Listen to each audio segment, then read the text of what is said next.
ነጋሽ በዳዳ በሕግ ቁጥጥር ስር ውሏል። ሀገራችሁን የምትወዱ ሃይማኖታችሁን የምታከብሩ እውነትን የምትፈልጉ ሰዎች ይህን ቪዲዮ ሼር፣ ኮፒ ሊንክ አድርጉልኝ። ትናንትና ነበር ነጋሽ በዳዳ በሕግ ቁጥጥር ስር የዋለው። እስካሁንም ግን ለፍርድ አላቀረቡትም። ይህ ወንድማችን ሀገር ወዳድ ነው። ለሃይማኖቱ ብዙ ዋጋ የከፈለ ነው። ሌባና ቀማኛን እያሳደደ እውነትን ያስመሰከረ ጀግና ወንድማችን ነው። በእውነት አንዳች ነገር አይገኝበትም።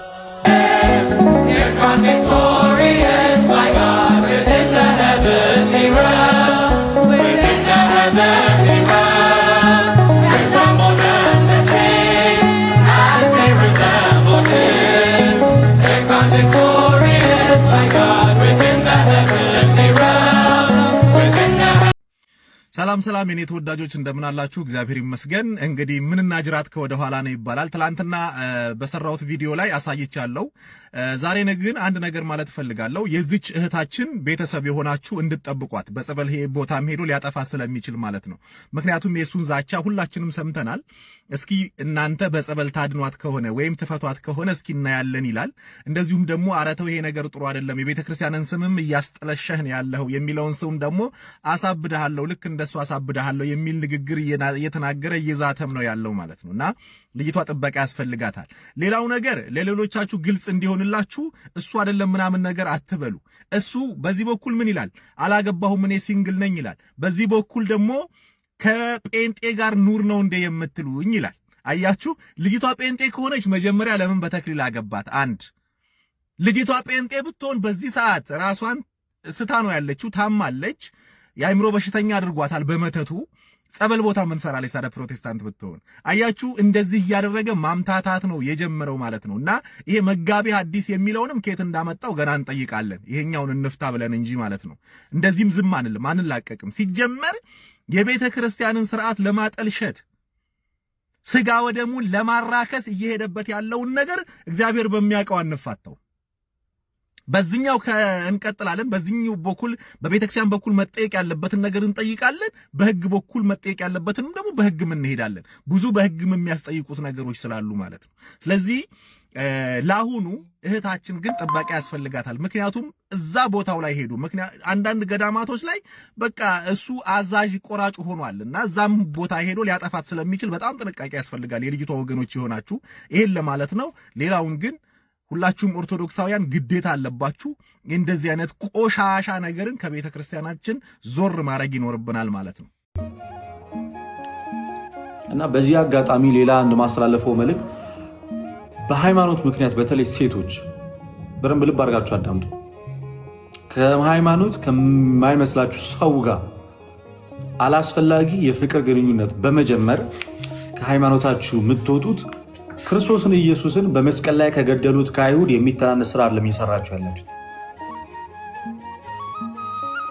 ክርስቶስ ኢየሱስን አይሁድ በመስቀል ላይ እንደገደሉት ነው እየገደላችሁት ያላችሁት። አሁን ላይ በሃይማኖት ከማይመስላችሁ ጋር ፍቅር በሚባል መጃጃል በማያዛልቅ መንገድ የትም ለማትደርሱበት ጭንቀት ለምትፈጥሩበት በኋላ ላይ ግራ የተጋባ የተዘበራረቀ ቤተሰብ ለምትፈጥሩት ሙስሊም ወንድ ክርስቲያን ሴት ይጋቡና ከዛ ልጁንም መሃል ላይ ግራ አጋብታችሁት ክርስቶስን ሳታቁ ክርስቶስን ክዳችሁ አንድ ወጠጤ ወንድ ወዳችሁ የሞተላችሁን ነፍሱን እስከ ሞት ድረስ ዋጋ የከፈለላችሁን ክርስቶስን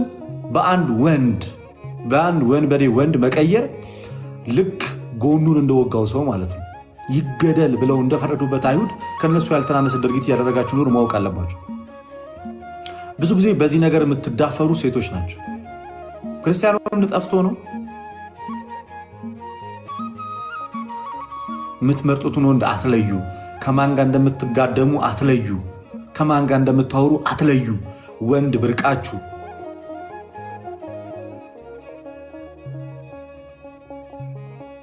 በምን አይነት ዋጋ እንደተገዛችሁ አይገባችሁ። ሴትነታችሁን አራክሳችሁ በክርስቶስ የተቀደሳችሁ እናንተ በአንድ ከሃይማኖት በማይመስላችሁ ወንድ ጋር በመተኛት ቅዱስ ሰውነታችሁን ታረክሳላችሁ። የተቀደሳችሁ የክርስቶስ ማደሪያ ነበራችሁ። እናንተ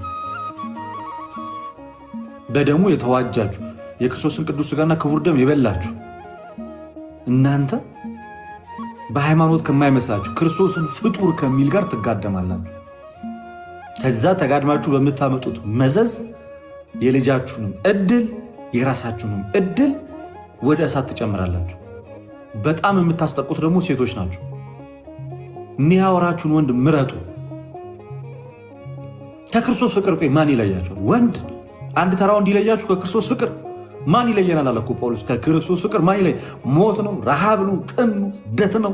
ቸነፈር ነው? ሰይፍ ነው? ምን ይለያል ከክርስቶስ ፍቅር? አሁን ላይ ግን የአንድ ወንድ ፍቅር ይለያችሁ። እንደፈለገ ለሚጫወትባችሁ ወንድ፣ ሲፈልግ ለሚያገኝሽ፣ ሳይፈልግ ለሚተውሽ፣ አንዴ የራሱ ካደረገች በኋላ እየጨቆነሽ ከዛ ሌላ ደርቦ ለሚያገባብሽ ማለት ነው። ከአንቺ ውጭ እኮ ሌላም ያገባል እኮ። ምንድነው የሚያርመጠመጣችሁ? ምንም የሚያርመጠመጣችሁ የሚያልከሰክሳችሁ? በኢየሱስ ስም ይንከባለሉ። ህመም ከላዩ ላይ ይነሳ። ህመም ከላዩ ላይ ይነሳ። በኢየሱስ ስም አለመከናወን ከህይወቱ ላይ ይነሳ። አለመከናወን ከህይወቱ ላይ ይነሳ። በኢየሱስ ስም ተአምራቶች ይሁኑ። በኢየሱስ ስም ፋይናንሻል ጥርመሳ ብሬክ ስሩ። በኢየሱስ ስም ብሬክ ስሩ። በኢየሱስ ስም በኢየሱስ ስም በኢየሱስ ስም በኢየሱስ ስም ለክራታኔ ራባሼታ የተወደዳችሁ ውድ ክርስቲያኖች ሁላችሁንም ሰላም ብያለሁ። ከዚህ ቪዲዮ ጋር በተያያዘ ሁለት ጥያቄዎች ወደ እኔ መጣ። የመጀመሪያው ጥያቄ ፋይናንሻል ጠርመሳ ምንድን ነው? ፋይናንስ እንዴት ነው የሚጠረመሰው? እንዴት ነው የሚመጣው የሚለውን ነገር ብታስረዱኝ በጭወት ነው ወይ? ቀጥሎ ደግሞ ጎዳና ላይ ድንገት የልሳን የሚናገር ለእግዚአብሔር ሚስጥርን ያወራል ነበር የምትሉት የነበረውና አሁን ላይ ደግሞ ልሳን በየጎዳና ደግሞ ጀመራችሁ ወይ? ሪጂሪ ቢጫ ጮራ ቢጪ ዴዴ ቤቢ ባባባባ ያላችሁና እሱንስ ትርጉም አልባ ቋንቋውን ትርጉሙን ብነግሩኝ የነዚህን የሁለቱ መልስ ፈልጋለሁ። ይሄንን ቪዲዮ ሼር ዶት ኮፒ ሊንክ አድርጉት።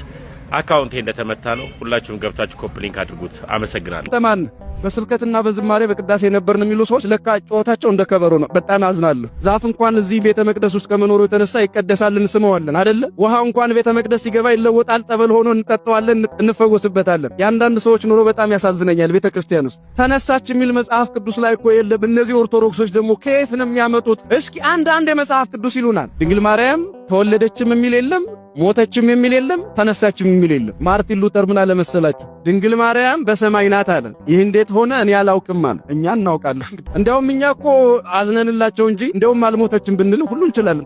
መከራከሪያ የላቸውማ። እኛ የምናምነው ስለ ድንግል ማርያም ይሄ ነው።